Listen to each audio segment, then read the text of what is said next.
Welcome back. Now, as Iran-Israel tensions escalate, Israel Foreign Affairs spokesperson Alex Gandler has exclusively spoken to Times Now.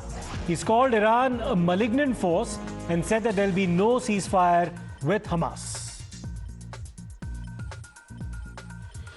Hours back, there was one of the deadliest attacks after October 7. Infiltration and attack and barbaric act by Hamas terrorists. And this time Hezbollah terrorists have carried out a drone attack in which 4 of the Israeli soldiers have lost their lives. Right now I'm joined by the spokesperson of Ministry of Foreign Affairs, Alex Gandler. How do you see this attack by Hezbollah terrorists, drone attack? Yes, well, it was a criminal attack. It was a terrorist attack like every attack by Hezbollah. They weren't targeting any military quarters, but their attack was directed at civilians. By chance, they hit a military target, but just a couple of days before that, they hit a civilian target in the city of Herzliya, an old person's home.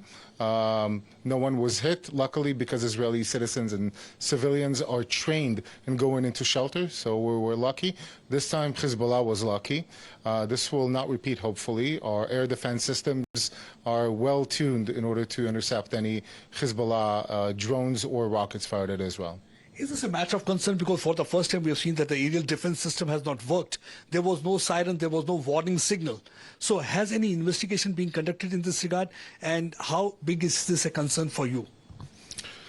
Yes, there is an investigation that has started yesterday. What we know that 2 drones were launched from Lebanon towards Israel.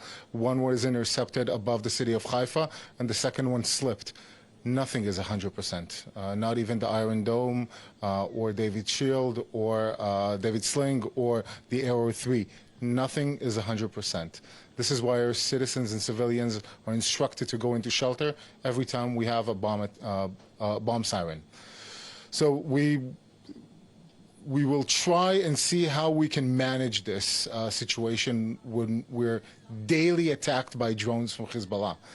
Daily there are sirens and alarms in cities across Israel. Just today we had sirens both in Haifa, which is a city in the north of Israel, and in Ramat HaSharon, which is a district in the center of Israel. Hezbollah is testing us daily, not just Hezbollah. Let me remind you, also the Houthis, also Iran itself, Hezbollah Tahrir in Iraq, and Hamas tests us as well, even though their rockets are depleted by now. We have seen that already. Benjamin Netanyahu has also been talking about that they are going to dismantle Hamas. They're trying to ensure that Hezbollah is also not able to raise its ugly head. So despite being able to target many of their top leadership, Hassan Nasrallah is no more there, even his successors have been killed. Then how come that Hezbollah is still stronger enough to target Israel? Well, first of all, you have to understand, this is for us a war that we have to stop. This is a war that will end wars for us. We understood from October 7th that the attacks by Hamas on October 8th by Hezbollah, later on by the Houthis, and later on by Iran itself, that they're trying to annihilate the state of Israel. We have to stop them today. This is what every Israeli feels. This is an understanding for us, because if we stop, they will get stronger. They will get emboldened in order to do this again and again and again. And I'm quoting Hamas leaders saying that they will do October 7th again and again and again. This will not happen, not on our watch. Hezbollah still has capabilities of shooting rockets because it was armed to the teeth by Iran. It was given multiple rockets. It has been financed completely by Iran. Iran has poured all of the money that was supposed to go to its citizens into the proxies surrounding Israel with this ring of fire, as Qasem Soleimani has described himself, in order to defeat Israel. This will not happen. We will continue to attack Hezbollah in the south of Lebanon. Our forces are acting in the south of Lebanon as we speak and are finding their tunnels, trying to infiltrate into Israel by tunnels. Unfortunately, right next to UNIFIL posts and stations. This should never have happened. So you think that in such a situation, many of the countries are insisting upon ceasefire. Is ceasefire possible? Absolutely, ceasefire is possible, and We have our conditions that we have presented already to the UN.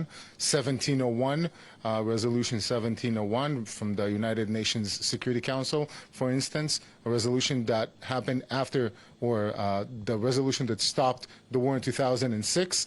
That means Hezbollah will disarm south of the Litani River and go north of the Litani River. The Lebanese army will control the south of Lebanon. Hezbollah will have no presence in the south of Lebanon. This is what we're asking.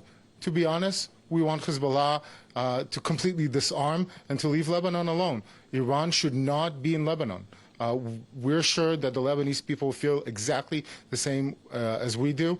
Iran has been a malignant force within Lebanon, ruining its economy, ruining its civilian life, not allowing that country to move forward. And we're there in order to stop them from invading Israel, to bring back more than 60,000 Israelis who've been displaced from their homes for more than a year, and to help Lebanon as well. And regarding ceasefire with Hamas?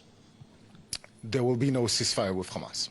No ceasefire. Hamas will be destroyed to the level. It will not be Hamas. We will never allow Hamas to rule Gaza again, because we know what happens when Hamas rules Gaza.